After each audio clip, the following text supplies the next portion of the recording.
आणि आता बातमी आहे नाशिकमधनं। अजित पवार यांच्या राष्ट्रवादीच्या ताब्यात असलेली नाशिकची कृषी उत्पन्न बाजार समिती आता भाजपच्या ताब्यात जाण्याची चिन्ह आहेत।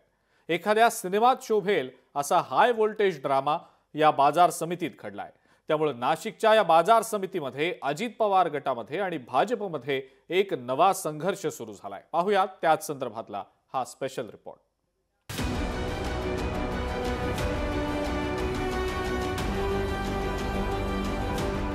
नाशिक कृषी उत्पन्न बाजार समितीवर भाजपाचा सभापती, अजित पवारांच्या राष्ट्रवादीवर भाजपची कुरघोडी, सभापती देविदास पिंगळेंवर अविश्वास ठराव मंजूर, भाजपाच्या शिवाजी चुंबळेंकडून जोरदार धक्का। नाशिक कृषी उत्पन्न बाजार समितीवर माजी खासदार देविदास पिंपळे यांच्या रूपाने राष्ट्रवादी काँग्रेस पक्ष अजित पवार गटाची एक हाती सत्ता होती।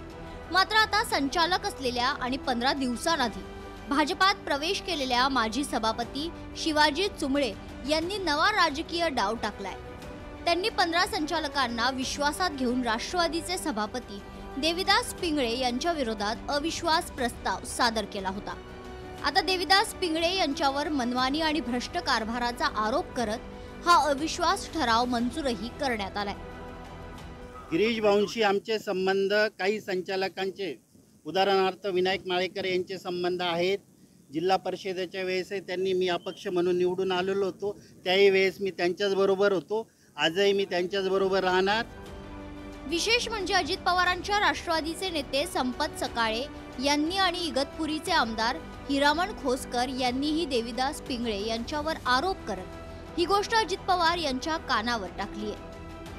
अजित दादांनी आमचे आमदार हिरामणजी खोसकर साहेब त्यांनी सांगितले, त्यांना माहिती आहे खोसकर साहेबांना का देविदास पिंगळेंचं काम कसं असतं, स्वतःचं काम झालं का ते सर्वांना सोडून देतात। काही प्रशासनाचा वापर केला नाही, उलट आमच्यावरच असं चाललं होतं का काही देविदास पिंगळे यांनी काही गुंडांचं आमच्या पाठीमागे गुंड लावून आम्हाला उचलून नेण्याची जी प्रक्रिया होती त्याबद्दल आम्ही फक्त आम्हाला संरक्षण मागितलं, बाकी आम्हाला काहीच प्रशासनाने काही मदत केलेली नाही। भाजपच्या शिवाजी चुंबळे यांनी देखील विद्यमान सभापती देविदास पिंगळे यांच्यावर गंभीर आरोप करत पिंगळे यांनी बाजार समितीमध्ये मोठा भ्रष्टाचार केल्याचा आरोप केलाय। स्वतःची मालकीची मार्केट कमिटी अशा पद्धतीने ते वावरत होते, वागत होते, त्यामुळे सगळ्यांचाच संताप त्याच्या विरुद्ध व्यक्त झाला का बा आपण एवढं 4 तालुक्यातून निवडून आलेले आणि इथं जर आपल्या लोकांना काय न्याय देते तसं तर मग काय गरज आहे त्या संचालक पदाची। तर देविदास पिंगळे यांनी या फोडाफोडीच्या राजकारणाला गिरीश महाजन जबाबदार असल्याचा गंभीर आरोप केला आहे। रात्रीच्या रात्री त्यांनी हे सगळं कारस्थान केलेलं आहे।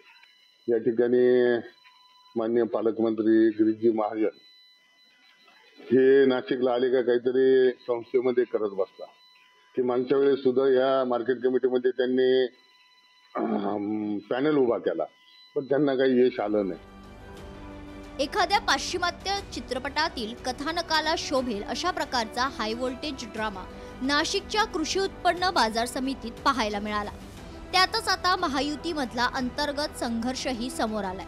म्हणूनच अविश्वास ठराव मंजूर झाल्यानंतर पुन्हा सभापती पदासाठी निवडणूक होऊन नाशिकची बाजार समिती भाजपच्या ताब्यात जाणार की नवीन ट्विस्ट येणार हे पाहणं महत्त्वाचं ठरणार आहे। महेश महाले, लोकशाही मराठी, नाशिक। लोकशाही मराठी ऐका, पहा, जागरूक रहा।